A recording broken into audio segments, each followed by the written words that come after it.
కాకినాడ జిల్లా పెద్దాపురం నియోజకవర్గంలో వైసీపీ నుంచి పెద్ద సంఖ్యలో జనసేన పార్టీలోకి చేరారు. డీసీసీపీ చైర్మన్, జనసేన జిల్లా పార్టీ అధ్యక్షులు తుమ్మల రామస్వామి ఆధ్వర్యంలో సుమారు 400 మంది కార్యకర్తలకు కండువా కప్పి పార్టీలోకి ఆహ్వానించారు. వీళ్ళంతా కూటమి ప్రభుత్వ పాలన విధానాలకు ఆకర్షితులై జనసేన పార్టీలో చేరామని తెలిపారు. గత ప్రభుత్వ పాలనతో విసిగిపోయిన వైసీపీ నాయకులు జనసేనలోకి రావడం ద్వారా అభివృద్ధికి ఓటేసినట్లయిందన్నారు.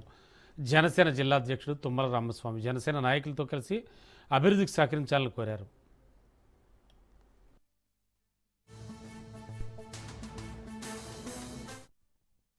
ఈరోజు కాకినాడ జిల్లా పెద్దాపురం నియోజకవర్గంలో వైసీపీ పార్టీలో గతంలో అనేక పదవులు చేసి ప్రభుత్వం యొక్క గతంలో వారి యొక్క పాలన నచ్చక ఈ రాష్ట్రంలో పవన్ కళ్యాణ్ గారు డిప్యూటీ సీఎం గా పంచాయతీరాజ్ శాఖ మంత్రిగా పదవి బాధ్యతలు చేపట్టి నుండి ఆయన యొక్క పనితీరు ప్రజల్లో పవన్ కళ్యాణ్ గారి కోసం పదే పదే వారి కోసం మాట్లాడుకోవటం ఇవన్నీ చూడటమే కాకుండా పార్టీ సిద్ధాంతాలు కూడా నచ్చి ఈ రోజు కాకినాడ పార్లమెంట్ సభ్యులు తంగేళ్ల ఉదయ్ శ్రీనివాస్ గారి యొక్క ఆధ్వర్యంలో పెద్దాపురం నియోజకవర్గంలో వైసీపీ నుండి చాలా భారీ ఎత్తున చేరుకులు చేరటం జరిగింది. మరి ముఖ్యంగా పెద్దాపురం మండలం రాయగోపాలపట్నం ఆర్బి కొత్తూరు చిన్నబ్రహ్మదేవం నుంచి పెద్ద ఎత్తున వైసీపీ నుండి రావటం జరిగింది. అందులో నల్లన నాగేంద్రబాబు గారు మాజీ సొసైటీ అధ్యక్షులుగా వైసీపీలో సీనియర్ నాయకులుగా ఉన్నటువంటి నల్లల నాగేంద్రబాబు గారు, అలాగే మొన్నటి వరకు మాజీ మార్కెట్ చైర్పర్సన్ గా ఉన్నటువంటి జ్యోతి గారు, ప్రస్తుతం ఎంపీటీసీగా ఉన్నటువంటి కాదా లక్ష్మి గారు, అలాగే యాక్టివ్ ఉన్నటువంటి ఈ మండలంలోనే కాకుండా